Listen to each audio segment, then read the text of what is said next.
BK Parmar BSNL pensioner retired છું. હું હાલ ટીંબાવાડી રહું છું, પણ મારી સિનિયર સિટીઝનની લાઈફની અનુસંધાને મારી જે હોબી છે માઉથ ઓર્ગન વગાડું છું. અને ગિરનાર ઉપર જે લોકો અંબાજી સુધી દત્તાત્રેય સુધી જાય છે અને ત્યાંથી રિટર્ન થાય છે ત્યારે હું મારું મધુર સંગીત લોકોને ગમે છે એટલે હું અહીંયા રોપવેમાં બેસીને આવું છું. અને રોપવેના સાહેબે પણ મને સહકાર આપ્યો છે કે તમે લોકોને ખુશ કરો, તમારી કાંઈ ટિકિટ નહીં, તમે લોકોને ખુશ કરો, એ મારો આનંદ છે.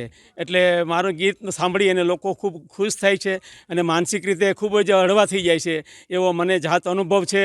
અને લોકો ઘણી વખત ક્યારેક ખુશ થાય છે ત્યારે મને અમુક થોડું ઘણું બક્ષિસ પણ આપે છે કે જે હું ગાયના ચારામાં નાખું છું. એ મારો ધ્યેય છે અને વર્ષોથી નાખું છું. એટલે આજે હું રોપવેમાં હું લગભગ ડેઈલી 2-3 દિવસે આવું છું. લોકો ખૂબ ખુશ થાય છે અને મને પણ મારા લાઈફ પાસ કરવામાં મને ટાઈમ મળે છે. લોકોનો આનંદ છે એ મારો આનંદ છે.